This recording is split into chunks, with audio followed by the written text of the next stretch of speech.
And as announced, we're joined by Veronika Poniscjakova from University of Portsmouth. Good evening. Good evening. So we're here in Warsaw, I guess, just as shocked as you are. What were your first reactions when you learned about the assassination attempt in Slovakia? I was pretty much shocked, just like everyone else. Nothing of this kind has ever happened in Slovakia. Political assassination of a high-ranking politician has been absolutely unheard of. So that was very much my first reaction. Mm. And what's the reaction of Slovakian political class to what took place today? Interestingly, for many weeks, months now, really, there has been discontent in Slovakia. There have been multiple protests. But in the wake of the situation, everyone across the political spectrum, opponents of the Prime Minister, everyone has been very much united in their message that this is very much unacceptable. They have all wished him a speedy recovery, and they very much condemned political violence of any sorts. Right, because it's not, it is a human tragedy, right? And not only a political issue, although a lot of people mentioned that it is an attack on democracy. And as you rightly pointed out, there were protests taking place in Slovakia over the controversial law that meant to overhaul media, right, the public media. So honestly, I mean, I wonder, right? What are the reactions of the people who were protesting earlier?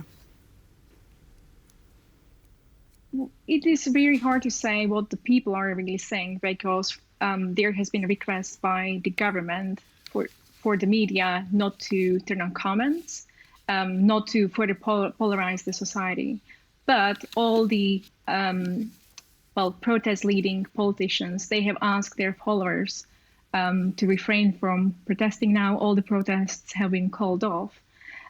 So I would just again emphasize that there's this sense of unity in Slovakia right now that everyone just wants to get some justice served, and they really want the Prime Minister to get better, even though, as I said earlier, they don't necessarily agree with his views. There's another issue there, however. The coalition parties, they said that, they do blame the opposition parties for the attack and the polarization of society. And they do plan to go ahead with the media law, which they, from their perspective, they believe that it would prevent something like this from happening again.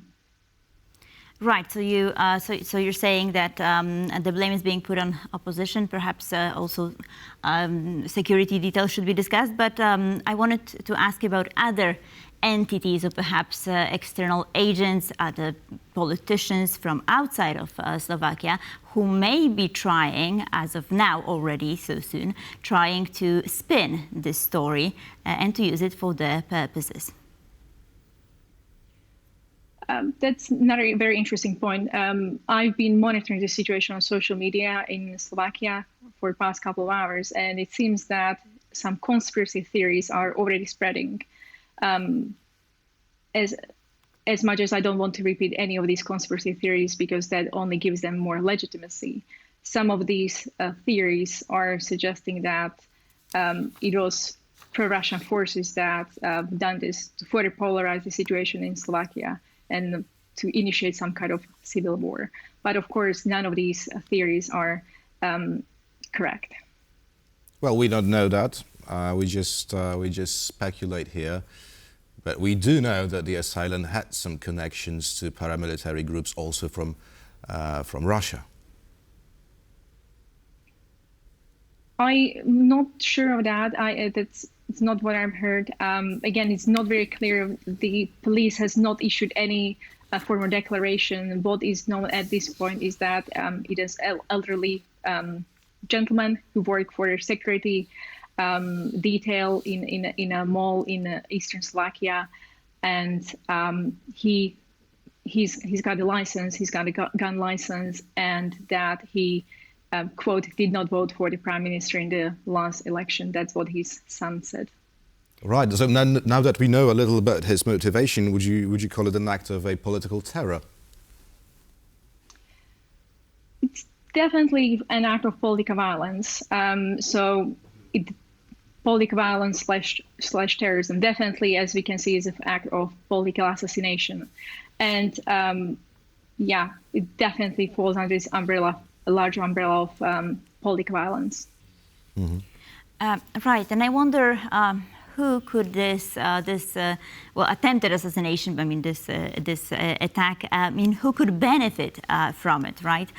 Because I mean we typically say, right, that Mr. Fico is the leader of the Smer party. So could it actually translate into some breakup of this party? On the other hand, we have Peter Pellegrini becoming Slovakia's president in June, right? He was already elected, but he's going to take over in June. So, how will it influence the political landscape? One thing for sure is that further polarization I was mentioning before, that is very likely to happen because each side is going to blame the other one, as it always happens.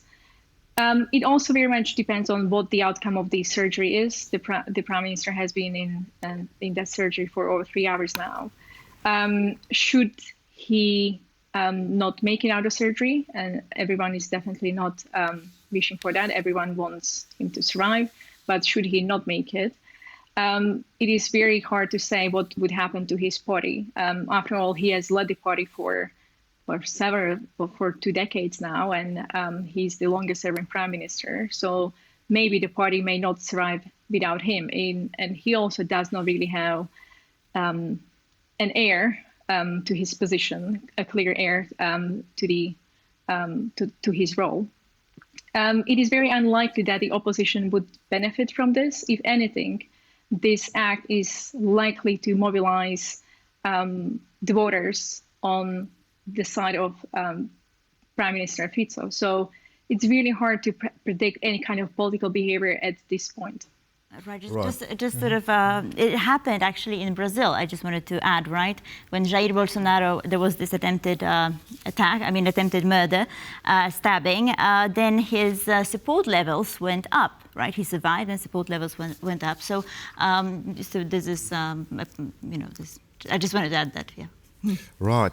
So you mentioned that this polarization within the Slovakian society grows, and so I'm wondering whether we should expect more such acts of violence. Hopefully not. I think if anyone learned a lesson from this attack is that Slovakia is no longer isolated from the rest of the world. Political assassinations, even though they're fairly rare in the grand scheme of things, they're a new thing to Slovakia now, and that means that politicians in Slovakia now need to be more careful. Their security details will probably be even more careful now, and we already see some steps being taken. For example, at this moment, the public cannot visit the parliament's building, so steps are already being taken to bolster the security of public officials. Right, you mentioned these conspiracy theories popping up on social media in Slovakia. So who could be spreading these theories? Very hard to say whether it's the usual suspects, i.e. Russia and their affiliates.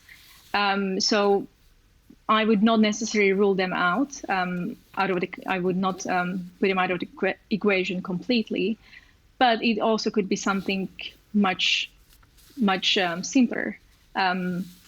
Uneducated individuals who just like to cause chaos. They could be behind these theories as well, but Russia should not be ruled out completely. Right, so the usual suspects, of course. Veronika Poniscjakova, thank you so much for being with us and for trying to explain this. It's really difficult to understand, right? It's a really quite an issue. Thank you.